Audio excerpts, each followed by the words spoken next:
Muito bom dia a todos. Desejo também que a paz do Senhor esteja acompanhando a vida de cada um de vocês. Vamos para mais um estudo da Palavra de Deus na Escola Bíblica Dominical. Espero que ela possa ser de grande bênção para cada um daqueles que terão a oportunidade de desfrutar das bênçãos através desta palavra que Deus tem preparado para aqueles que o amam, e que possa ser para o aumento do conhecimento e melhoria de relacionamento com o próprio Deus. Então, vamos orar agora, antes de iniciarmos propriamente dito o estudo.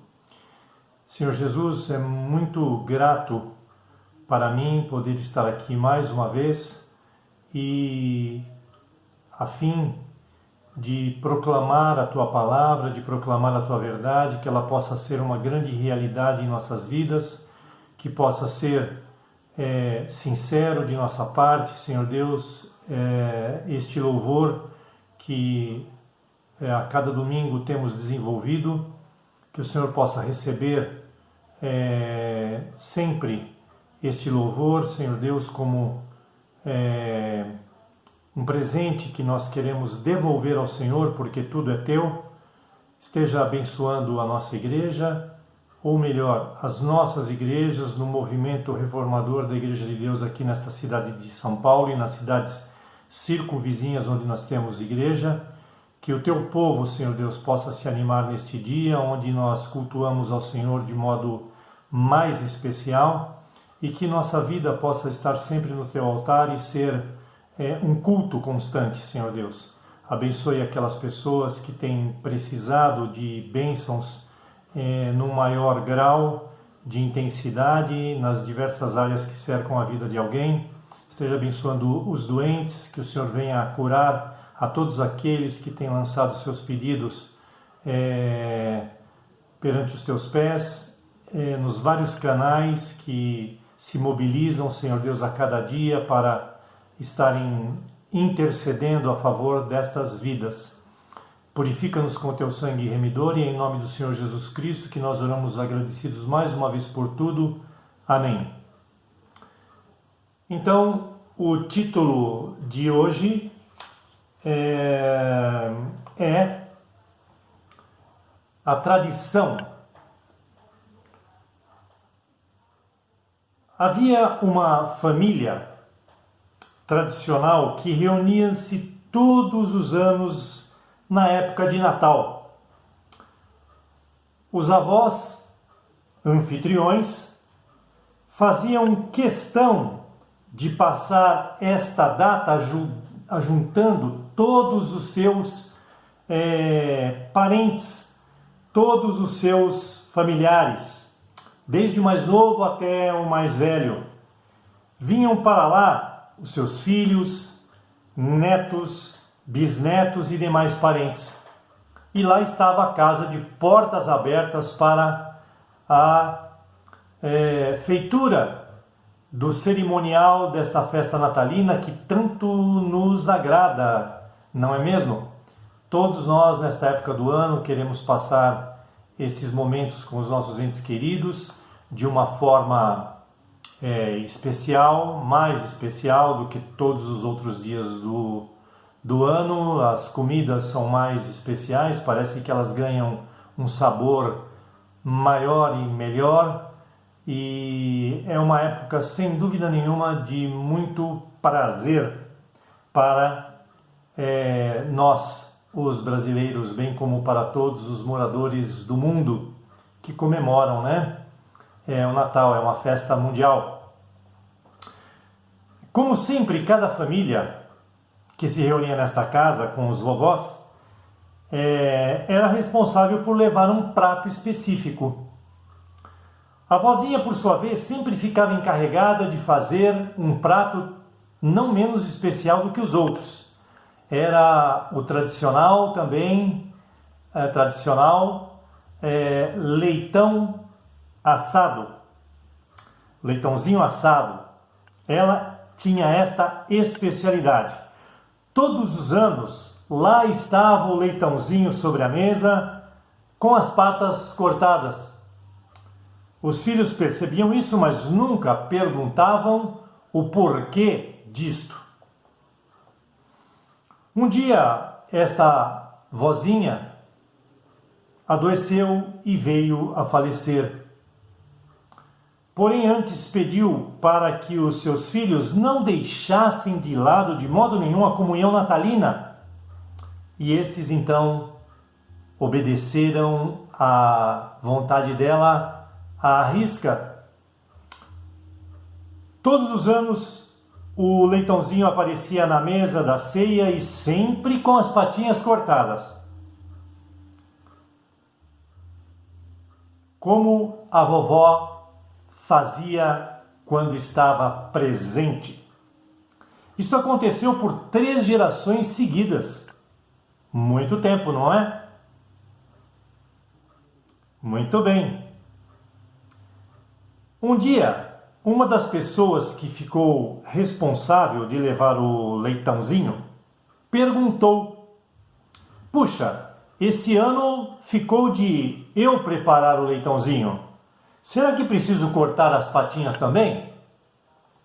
Foi então perguntar a vários parentes qual a razão daquilo, mas ninguém soube responder absolutamente qual o verdadeiro motivo das patinhas do leitão estarem sempre cortadas. Até que um tio mais velho da época da vovó, sabendo da dúvida, se dispôs e começou então a explicar. Oh, como era gostoso o leitãozinho preparado por minha irmã. Algumas vezes eu a ajudei também a prepará-lo. Quando chegava a hora de colocá-lo no forno, precisávamos cortar as patinhas porque o forno era pequeno demais e o leitãozinho não cabia de forma inteira ou de modo inteiro dentro daquele forno, cujo qual pertencia ao fogão da vovó. Então, ali desvendou-se um mistério que atraía a atenção de todos, mas nunca ninguém teve coragem de perguntar. Muitos talvez pensaram que era por tradição, devido a alguma superstição, alguma coisa parecida com esta. Mas na verdade descobriram que não o era. Era apenas por espaço físico. Tão simplesmente. Quantas pessoas hoje, dentro e fora das igrejas, estão a fazer, mas sem saber. A tradição, dependendo de onde é aplicada, tem um bom deleite, é aprazível, outras vezes não. Por exemplo, no Natal a tradição é bom de ser praticada. Por quê? Porque tradicionalmente ela lembra já de muito tempo, é uma festa que invoca a presença especial de Deus, porque nós, no Natal, comemoramos o seu nascimento, o nascimento de Jesus. E nada melhor do que convocar a presença de todos os nossos entes queridos para estarmos ao redor de uma mesa, seja onde for, e assim praticarmos a ceia de Natal. Tem um grande significado espiritual e material que não deve ser de modo nenhum esquecido. Nós temos também a Páscoa. É bom e tradicional comemorar a Páscoa por uma outra razão. lembrar da morte de Jesus, mas mais ainda, lembrarmos da sua ressurreição, que por causa dela é que nós temos hoje a esperança de também ressuscitarmos com Ele. Nós temos também as bodas, que é uma festa tradicional. Nós temos as bodas de um casamento, melhor dizendo, depois de alguns anos, ou até mesmo do primeiro ano, as bodas começam a ser comemoradas e ganham um nome especial, cada uma delas, sendo que as principais destas são aos 25 anos a boda de prata, aos 50 a boda de ouro e aos 75 as bodas de diamante. Então, estas são as principais dentre outras, mas tradicionalmente as pessoas fazem questão de comemorar e não deixar passar em branco, principalmente aqueles, claro, que conseguem chegar a completá-las. É uma vitória, sem dúvida nenhuma, frente a estas realidades da união de duas pessoas, tornando-se uma só carne. Reunir-se com amigos, famílias, irmãos na fé, é muito bom porque fortalece os relacionamentos amistosos entre todos, entre os irmãos, entre parentes e assim por diante. É muito bom comemorar alguma coisa na sociedade. Por quê? Porque o ser humano é um ser sociável. Então, assim como os judeus o faziam, é sempre bom ter motivos para comemorações, com comida, com alguma bebida e boas conversas, a prática de boas conversas. Comemorar aniversários também é uma tradição. Todo ano é difícil aquela pessoa que não lembra do seu aniversário ou que não lembram do aniversário dela para levar um presente, para dar um telefonema de parabenização, de congratulações por mais um ano completado, o que não deixa de ser uma tremenda bênção receber mais um ano de vida completo das mãos de Deus. Então, tradicionalmente, canta-se o parabéns para você, né? E assim há esta comemoração também. É bom. Algumas datas especiais cívicas são todos os anos de forma tradicional comemoradas também, como 7 de setembro, 15 de novembro no nosso caso, algumas outras datas cívicas, o MMDC, a Revolução, né, que aconteceu, e outras comemorações pessoais, como por exemplo, completar mais um ano de trabalho numa empresa, ou mais um ano de uma determinada vitória conseguida em alguma área da vida de alguém. Então são tradições que as pessoas não esquecem, e todas essas que eu acabei de citar são muito louváveis e boas tradições que nós devemos nunca deixar apagar. Mas a tradição começa a ficar comprometida quando barra as condições, por exemplo, de motivação para haver renovo de vida espiritual. A palavra de Deus em 2 Coríntios capítulo 5, versículo 17, nos orienta o seguinte: eis que as coisas velhas se passaram e tudo se fez novo. Então, as coisas ruins da vida de uma pessoa, mesmo que de âmbito tradicional, mas não louvável, devem ser deixadas de lado, porque tudo se faz novo e tudo de bom deve ser cultivado a partir daquele momento em que se aceita ao Senhor Jesus. As más tradições, vamos chamar assim para ficar mais fácil, impedem um novo layout, uma nova configuração em determinadas coisas, que traz consigo atraso e enfado. Por exemplo, ele ou ela gostava sim. Então, eu quero contar uma história de uma tia que eu tinha no interior.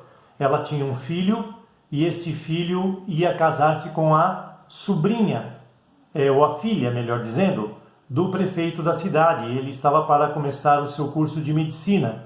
E um parente dele aqui de São Paulo, sabendo que ia haver uma inauguração de uma praia do rio Tietê na cidade, falou: eu estou indo para aí, quando eu chegar aí nós conversaremos, porque eu estou com saudades de vocês. Esse primo chegando na cidade, então, fica sabendo da inauguração e quer que este meu primo, terceiro primo, fosse com ele para ver a inauguração da praia. E ele tinha que estudar, e ele não queria. E além disso, o time dele ia jogar naquele domingo, e ele queria escutar o jogo. O primo dele falou: não senhor, isso não é motivo, você leva o rádio e você escuta o jogo pelo rádio lá na praia.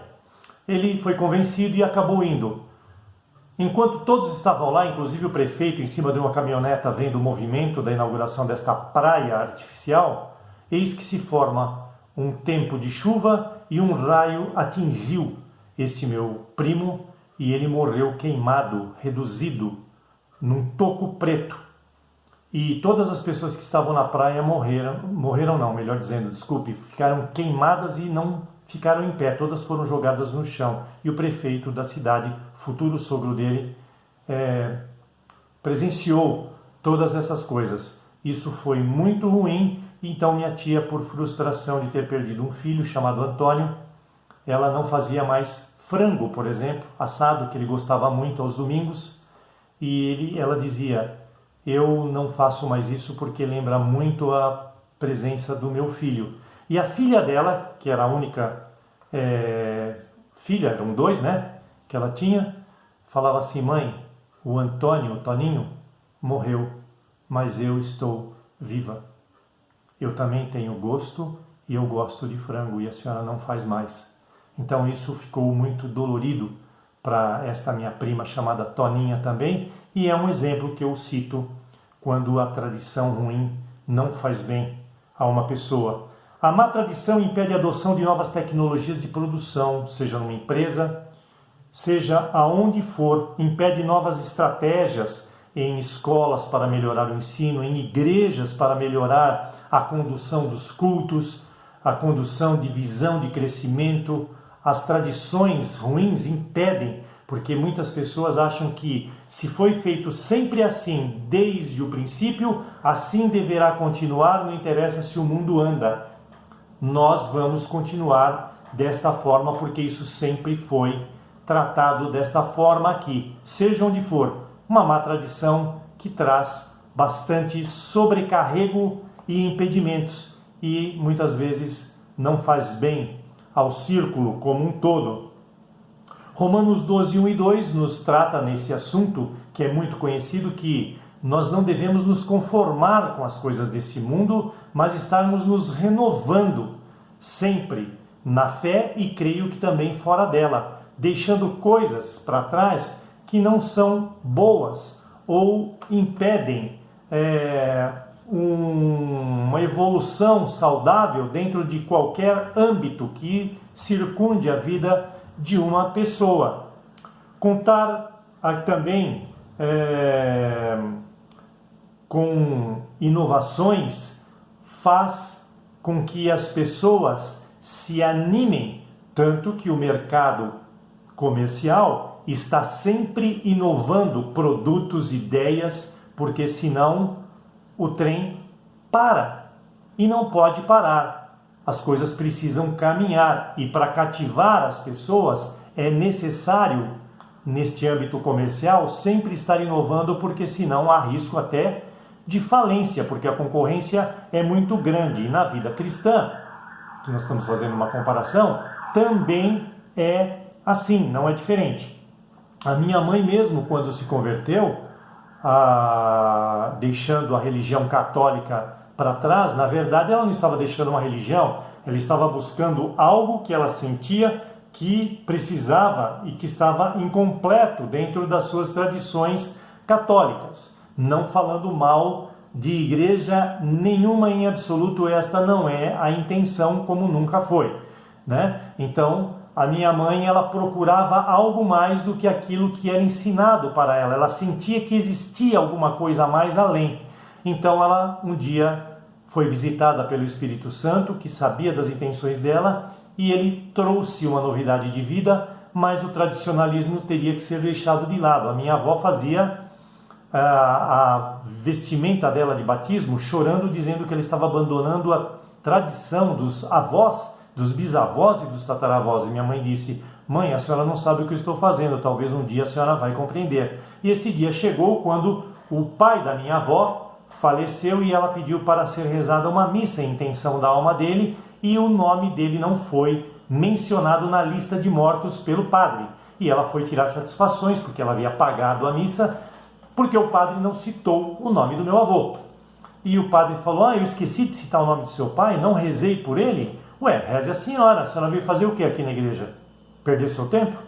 Aquilo foi a gota d'água para que minha avó também aceitasse a Jesus de verdade e passasse a viver com novidade de vida, deixando todo o tradicionalismo para trás, não falando mal de religiões, falando do desenvolvimento saudável de uma vida cristã tão somente. O tradicionalismo leva as pessoas a conceitos equivocados, por exemplo, no batismo, como está escrito em Marcos 16:16. Batismo não salva ninguém, ele é apenas testemunhal. E se morrer sem ser batizado, não significa que se é pagão ou desobediente. Marcos 16:16 deixa bem claro isto condicionalmente para a questão do batismo. É só você ler lá, né? Apocalipse 14:13 bane totalmente a questão de ter que orar para os mortos, porque nós vamos apresentar a Deus na prestação de contas tão somente as nossas obras, os nossos frutos mediante a nossa fé. Hebreus 9:27 também condena a invocação de mortos, que tradicionalmente é feito por algumas pessoas, por alguns objetivos, para lograr alguma coisa também em cima disto. E sabemos que aos mortos é dado a ordem de morrer uma só vez, vindo depois disso tão somente o juízo, né? Nós temos também o caso de idolatrias como veneração à Virgem Maria, que nós consideramos muito a pessoa da mãe de Jesus, mas não prestamos culto de modo nenhum a ela, como nos ensina João 7:3, Lucas 8:19, João 2:4, João 19:27, textos que sugerem um desprendimento do valor excessivo que dão a Maria como mãe de Jesus no sentido dogmático. Isso nós não adotamos como sendo pertencentes ao movimento reformador. É bíblico e nós acatamos. Então essa tradição nós não temos conosco. Vãs repetições em orações também, como está escrito em Mateus 6:7, chamados de ladainhas, não levam a lugar nenhum e são tradições totalmente vãs, que se detêm apenas a âmbitos religiosos tão somente. A idolatria propriamente dito, seja ela qual for a idolatria, porque idolatria não é só cultivar a adoração de imagens, né, ou de pessoas, mas qualquer outra coisa que sobreponha-se a Deus. Buscar a Deus em primeiro lugar, a Bíblia nos ensina, não em outro. Só o primeiro lugar é que cabe. Passou disso, é pecado e não cabe dentro da adoração plena e pura ao Senhor, como Isaías 48:5 e 6 nos ensina, e também o Salmo 115. Conformismo com a velha vida e seus costumes, que pode se traduzir em tradição, não é saudável. 1 Pedro 1,14 nos fala claramente sobre isso, você pode consultar lá na sua Bíblia. Procissão, Isaías 45:20 condena qualquer tipo de procissão. Isto é tradição vã e fere o coração de Deus. Assim como o andor, que é um instrumento muito usado para carregar os ídolos que sobre eles são postos nestas procissões. E em Isaías 46:7 está previsto também até que os andores não devem ser utilizados, porque isso fere tradicionalmente a vontade de Deus para com a adoração, a verdadeira adoração. Então a Bíblia nos cerca sobre todos os aspectos de nossa vida, nada escapa aos olhos de Deus, está tudo avisado e previsto na palavra dele. Por isso nós precisamos conhecer a sua palavra para não errar, inclusive dentro do tema de hoje, né? Que é tradição. Tradicionalismo adquirido por parte de quem quer que seja sobre nós, familiares ou amigos, qualquer coisa assim, também é condenado na palavra em Ezequiel 20:18. E também 1 Pedro capítulo 1, versículos 18 e 19 tratam muito bem e muito claro sobre isso. Você pode ler lá com mais calma e tranquilidade. O tradicionalismo também da igreja de Colossos capítulo 2, versículos 18, que levavam as pessoas a cultuarem anjos. Anjo não se cultua porque ele está abaixo da figura de Deus e só Deus pode ser cultuado e adorado. E aquelas pessoas da igreja de Colossos faziam não somente adoração a anjos, como divulgavam visões especiais, misteriosas dentro da igreja, tinham um ar de superioridade e orgulho que essas coisas vêm acompanhadas normalmente quando as pessoas não são humildes o suficiente e adoram tão somente a Deus em primeiro lugar, mas elas se colocam em primeiro lugar, né? O paganismo significa desobediência, ele é altamente condenável como tradição, inclusive, e esse relato está na carta de Coríntios, primeira carta de Coríntios, capítulo 12, versículo 2 e 3, você pode ir lá e comparar também sobre isto. Leia a Bíblia, que é a palavra de Deus. Jesus disse: eu sou o caminho, a verdade e a vida. Ninguém virá ao Pai se não passar por mim, vamos dizer assim. Como Pilatos disse a Jesus: o Senhor disse que é a verdade, mas o que é a verdade? A tua palavra é a verdade, segundo João capítulo 17, versículo 17. Está na palavra, vale. Não está na palavra, é ideia humana, é costume humano, vontades paralelas humanas, são códigos escritos por homens no seu uso e costume, seja por parte de quem quer que seja, não está certo e não deve sobrepujar a palavra de Deus, que deve estar sempre em primeiro lugar. Quem então não obedece à palavra, seguindo as suas próprias convicções, por tradição ou não, está perdido. Quem se envergonhar de mim e das minhas palavras, também eu me envergonharei deles. Segundo Marcos, capítulo 8, versículo 38. Ainda outro versículo: há caminhos que aos homens parecem ser bons, mas seu final é a perdição. Provérbios 14, 12. E por último, ou penúltimo, Oséias 4, 6 nos ensina o seguinte: o meu povo foi destruído porque lhe faltou conhecimento. Porque tu rejeitaste o conhecimento, também eu te rejeitarei, para que não sejas sacerdote diante de mim. Visto que te esquecestes da lei do teu Deus, também eu me esquecerei dos teus filhos.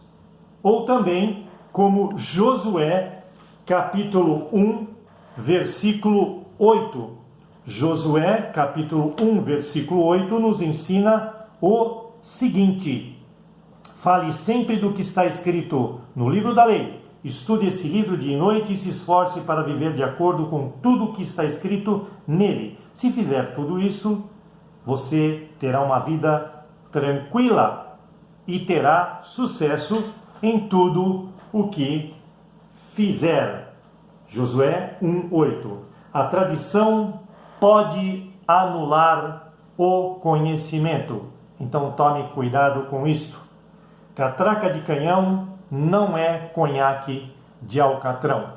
Pense nestas questões, ore a Deus e veja como está a sua vida nas questões do desenvolvimento da tradição como um todo, se ela é boa ou se ela é má. Deus os abençoe, uma excelente semana e até o próximo domingo, se assim Deus o quiser.